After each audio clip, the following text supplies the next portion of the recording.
आप लोगों को मेरे चैनल पे। तो चलिए आज की वीडियो को शुरू करते हैं। तो आज मैं बात करने वाली हूँ फोर्स मोटर्स की शेयर के बारे में, जो काफ़ी गिर चुका है अपने हाई से।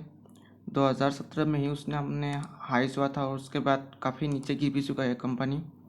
तो चलिए एक बार जान लेते हैं कि कंपनी का क्या प्रॉब्लम है, किस कारण कंपनी का शेयर इतना नीचे गिर चुका है।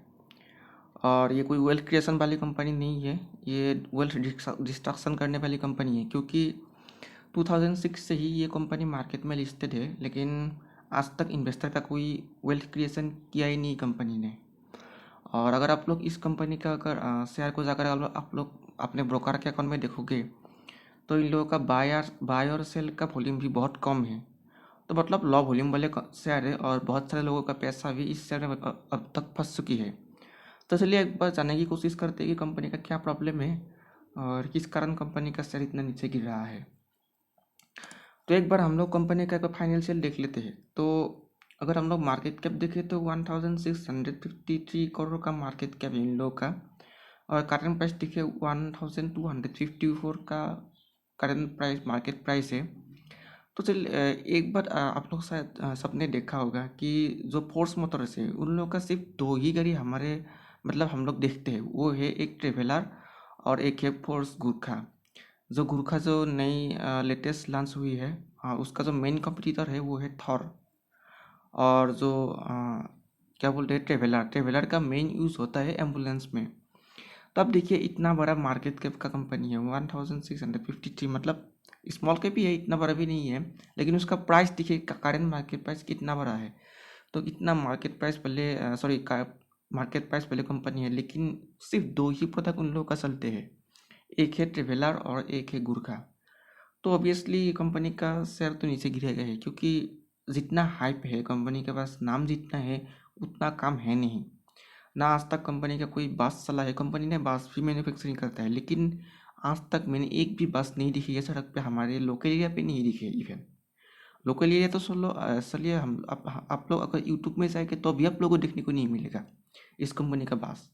और देखिए कंपनी कितना पुराना है, 1958 से ये कंपनी मार्केट में है यहाँ पे देखिए। तो अभी तक इस कंपनी ने एक भी बस मैन्युफैक्चरिंग नहीं किया है, ना ही कोई ट्रक मैन्युफैक्चरिंग किया है, ना ही कोई ऑफ रोड व्हीकल मैन्युफैक्चरिंग किया है। सिर्फ दो ही व्हीकल है, एक है ट्रेवलर और एक बोल्ट है गुरखा। तो ऑब्वियसली इसके कारण कंपनी के फाइनेंशियल में इफेक्ट तो आएगा ही, और जिसके कारण कंपनी चल नहीं पा रहे हैं। और पता नहीं मैनेजमेंट क्या कर रहे हैं, R&D एक्सपेंडिचर में खर्च कर रहे हैं या नहीं, क्या सोच रहे हैं वो लोग, उसका तो कोई वैल्यू नहीं है अभी। तो अगर आप लोग एक बार उसका पी देखें तो पी भी निगेटिव में है, क्योंकि कंपनी तो पूरी पूरी की पूरी लॉस मेकिंग कंपनी है। और अगर आप इसका ROC देखें ये भी निगेटिव में है, ROE ये भी निगेटिव में है। तो ROC ROE फुल निगेटिव में है। तो डेब्ट देखिए 991 करोड़ का है, और सेल्स ग्रोथ भी निगेटिव में है, ROC भी निगेटिव में है, डेब्ट भी। अगर आप लोग सारे फैक्टर आप लोग देखोगे तो कोई भी ऐसा फैक्टर नहीं है जो पॉजिटिव में है। करेंट से V1 के नीचे है, क्विक से V1 के नीचे है, और एसेट टर्नओवर भी खराब है, इंटरेस्ट कवरेज भी ज़्यादा है बहुत मार्केट कैप से। तो सॉरी, एंटरप्राइज वैल्यू भी ज़्यादा है और इंटरेस्ट कवरेज रेशियो भी बहुत कम है। तो प्रॉफिट वेरिएशन का तो ना की बराबर है। CMP अपन FCF भी निगेटिव में है। तो अगर हम लोग देखें तो पूरा का पूरा अगर मार्केट कैप से हम लोग अगर इन्वेंट्री टर्नओवर तक देखें तो सारा फैक्टर उन लोग का खराब है। और ख़राब इसीलिए है क्योंकि आज तक कंपनी ने कोई ब्रांडिंग किया ही नहीं। आज तक हम लोगों ने बचपन से आज तक कितने टीवी देखे, कितना यूट्यूब देखे, लेकिन आज तक ना ही हमने कहीं पे ट्रेवलर का ऐड दिखी, ना ही हमने फोर्स गुरखा का ऐड दिखी। हाल ही में जो गुरखा जो लॉन्च हुई है उसका थोड़ा बहुत हम लोगों ने हाइप दिखी है थॉर के सामने, लेकिन पता नहीं कि इस हाइप भी कितना दिन चले, वो भी कोई मतलब हम लोग डेफिनेटली बोल नहीं सकते कि उसका हाइप भी चले।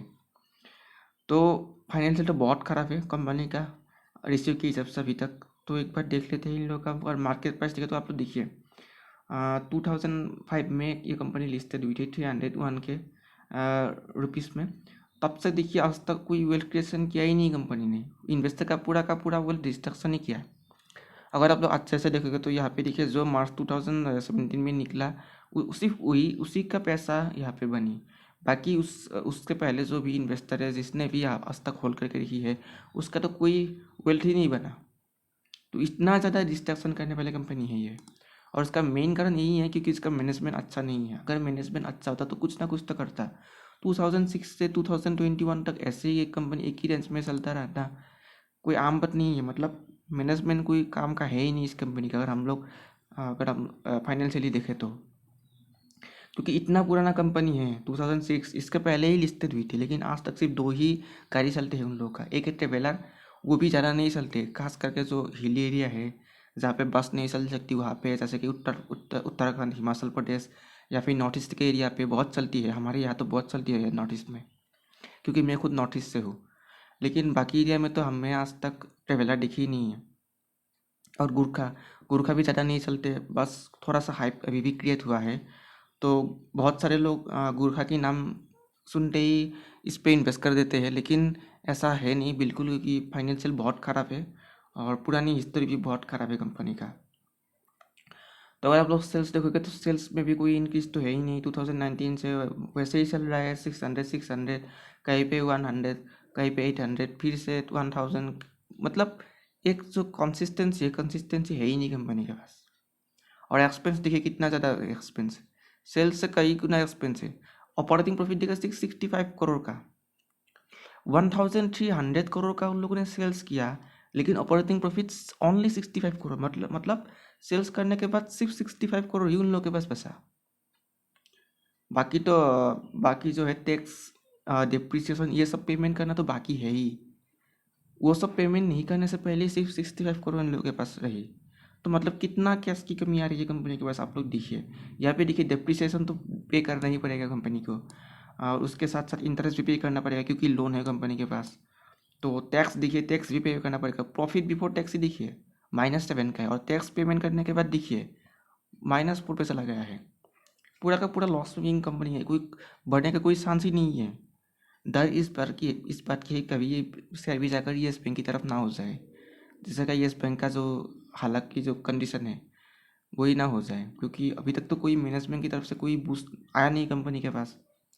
नई नई प्रोडक्ट तो लॉन्च कर रही है, लेकिन कुछ भी चलता नहीं है कंपनी का, क्योंकि कंपनी ने अभी तक अपने एड में कोई भी एक्सपेंडिचर किया ही नहीं अभी तक। और आप लोग सेल्स में देखें तो 2011 से देखिए 2022 तक वही का वही सेल है, ना ही कोई इंक्रीज हुआ है। 1000 से 3000 तक आई है, बस 10 साल में ओनली 2000 सेल्स इंक्रीज हुआ है उन लोगों का, ओनली 2000 सेल्स। तो ऑब्वियसली वेल डिस्ट्रक्शन तो होगा ही कंपनी का, क्योंकि इतना कम सेल हो रहा है, तो ऑब्वियसली इन्वेस्टर का पैसा तो जाएगा ही। तो अगर आप लोग बोरोइंग देखें तो बोरोइंग भी लगातार इंक्रीज होता जा रहा है। तो बोरोइंग इंक्रीज होता जा रहा है, ऊपर से कोई सेल्स नहीं हो रहा है, तो पता नहीं कब तक कंपनी चलेगा ऐसे। तो अगर हम लोग कैश फ्लो देखें तो कैश फ्लो तो पॉजिटिव में है, ये थोड़ा सा कॉन्फिडेंस देता है कैश फ्लो के हिसाब से। ऑपरेटिंग एक्टिविटी थोड़ी तो पॉजिटिव में है, बस कुछ भी हो जाए इससे थोड़ी कंपनी को थोड़ा मदद मिल रहा है, बाकी सब तो कुछ खराब ही है। तो अगर हम लोग कैश कन्वर्जन साइकिल लिखे तो ये भी थोड़ा अच्छा है, 30 डेज का कैश कन्वर्जन साइकिल है, थोड़ा अच्छा है ये भी। तो अगर शेयर होल्डिंग पैटर्न देखा तो शेयर होल्डिंग पैटर्न तो अच्छा है, कंपनी के मैनेजमेंट तो खुद के ऊपर भरोसा तो है, लेकिन कुछ कर नहीं पा रहा है। अगर आप लोग जून 2020 से देखें तो एक ही स्टेबल फेस पे है, लेकिन अभी तक कुछ कर नहीं पा रहा है।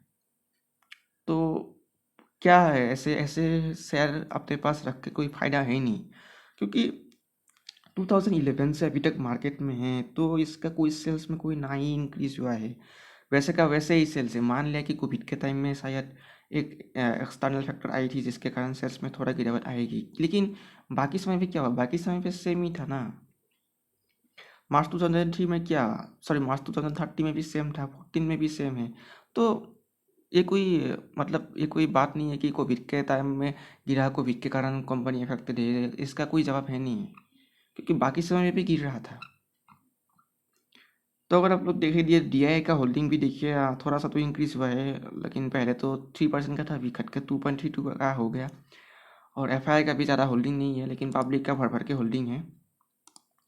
तो यहाँ पे देखिए कंपनी का कोई प्रेजेंटेशन भी नहीं है। तो अगर आप लोग देखें तो कंपनी का किसी भी तरफ का कोई भी फाइनेंशियली कोई भी मतलब अच्छी न्यूज़ है नहीं। सिर्फ और सिर्फ 2 ही जिससे मुझे अच्छी लगी, वो है कैश कन्वर्जन साइकिल और एक ऑपरेटिंग एक्टिविटी, सिर्फ वही दोनों पॉजिटिव में है, बाकी सब तो कुछ काम का है ही नहीं। तो अगर हम लोग ब्रांड की बात करें तो 2 ही ब्रांड चलता है, एक है गुरखा और एक है ट्रेवलर। ये जो गुरखा, इसका थोड़ा हाइप क्रिएट हो चुका है अभी, देखते हैं आने वाले समय पे क्या होता है। अगर ये थोड़ा कंपनी को अगर बूस्ट कर सकते हैं तो अच्छा है, क्योंकि इससे कंपनी के फाइनेंशियल को कोई मदद मिलेगा थोड़ा सा, और इन्वेस्टर को भी थोड़ा मदद मिलेगा।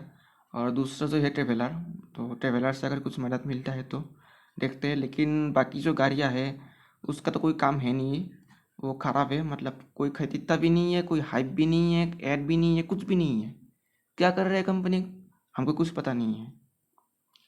तो एक बार देख लेते हैं फटाफट इन लोगों का जो चार्ट है, एक बार चार्ट को देख लेते हैं, मैं ज़्यादा देरी नहीं करती हूँ। तो देखिए आप लोग चार्ट देखिए, मैं यहाँ पे बॉम्बे स्टॉक एक्सचेंज का चार्ट लगा देता हूँ। और एक बात मैं आप लोग को बताना चाहता हूँ, तो यहाँ पे देखिए फोर्स का डो है, यहाँ पे देखिए नेशनल स्टॉक एक्सचेंज में बहुत सारे लोग क्या करते हैं, जब भी चार्ट लेते तो एनएससी का चार्ट निकाल लेते हो। यहाँ पे देखिए एनएससी का चार्ट के हिसाब से तो कंपनी का फाइनेंशियल तो अच्छा है, अगर हम चार्ट के हिसाब से देखें तो, क्योंकि ऊपर जाता है। क्योंकि हम लोग बहुत सारे लोग ये सोचते हैं कि जो बीएससी का जो चार्ट है वो 50 मिनट डिले होता है ना, तो इसीलिए बहुत सारे लोग एनएससी को प्रीफर करता है। लेकिन ये भूल जाता है कि एनएससी से पहले भी वो लोग बीएससी में लिस्टेड होता है। तो अगर हम लोग बीएससी का वेबसाइट देखें तो यहाँ पे देखिए, यहाँ पे भी सेम चार्ट है, लेकिन देखिए कहाँ से गिरा है, 4703 से गिर कर 790 तक आ चुका है। तो आप लोग सिर्फ एनएससी का चार्ट देखकर गलती मत कीजिएगा चार्ट देखने का, क्योंकि एनएससी का चार्ट कभी कभी आप लोग को धोखा भी दे सकते हैं, क्योंकि बहुत सारे कंपनी बहुत लेटली एनएससी में लिस्टेड होता है और बीएससी में बहुत जल्दी लिस्टेड होता है। तो यहाँ पे देखिए मार्च 2005 के आसपास, 4 के आसपास देखिए लिस्टेड हुई थी 393 के आसपास, और अभी चल रहा है 1154, मतलब 3 गुना पैसा बन चुकी है, वो भी कितने साल में, 2004 से 2022 तक। मोटामोटी आप लोग 20 साल में सिर्फ और सिर्फ 3 गुना पैसा बढ़ चुकी है। मोटामोटी 20 साल आप लोग मान सकते हो, 20 साल से थोड़ा कम है, लेकिन आप लोग मोटामोटी मान सकते हो सिर्फ 3 गुना पैसा बनाया है इस कंपनी ने। एक तरफ की वेल्थ डिस्ट्रक्शन की है, उसका तो जो शेयर प्राइस है उससे वो तो मतलब जो टाइम वैल्यू ऑफ मनी है उससे भी ज़्यादा है, कम है। टाइम वैल्यू ऑफ मनी ज़्यादा है उसके शेयर प्राइस के बढ़ने से। तो इस तरीके के इन्वेस्ट करने में तो कोई फ़ायदा है ही नहीं। तो अगर हाँ फ़ायदा था, जो भी 2017 में जो भी लोग निकला है उन लोगों को तो ज़रूर प्रॉफिट हुआ है, लेकिन उसके बाद जिसने भी एंटर किया है या फिर जो पहले से लेकर बैठा है उनका तो अभी तक पैसा बना नहीं है, और ना ही कोई बनने का भी चांस दिख रहा है, क्योंकि करंट जो सिनेरियो है फाइनेंशियली उससे तो कोई बूस्ट नहीं मिल रहा है कंपनी को। तो एंकर वेबसाइट भी देखिए कितना नीचे गिर रहा है कंपनी। तो देखते हैं आने वाले समय में मार्च के क्वार्टर में क्या रिजल्ट आता है। तो मैं तो सिर्फ आप लोगों को एक ही बार बताऊंगा कि अगर आप लोग यहाँ पे इन्वेस्ट करना चाहते हो तो थोड़ा सा क्वांटिटी से इन्वेस्ट कीजिए, ज़्यादा क्वांटिटी मत लीजिए, थोड़ा रिस्क हो सकता है क्योंकि निगेटिव में है फाइनेंशियली, और बढ़ने की कोई चांस भी नहीं है। मतलब कैश फ्लो को अगर हम लोग खाली छोड़े बाकी सब कुछ निगेटिव में ही है कंपनी के पास। तो देख ले आगे वाले समय भी क्या होता है। तो अगर आप लोग अगर ये वीडियो देख के अच्छी लगी तो लाइक शेयर एंड सब्सक्राइब कीजिएगा, और अपने फ्रेंड के साथ भी शेयर कीजिएगा। अगर आप लोग कोई बात समझने में परेशानी आ रही है तो भी कमेंट कीजिए, मैं आप लोगों के कमेंट की रिप्लाई करूँगी। और अगर आप लोगों को कोई नई टॉपिक के ऊपर वीडियो चाहिए तो भी कमेंट कीजिएगा, मैं उसी तरफ के नई वीडियो लेकर आऊँगी। तब तक के लिए मिलते हैं नेक्स्ट वीडियो में, तब तक के लिए bye bye, take care, thank you.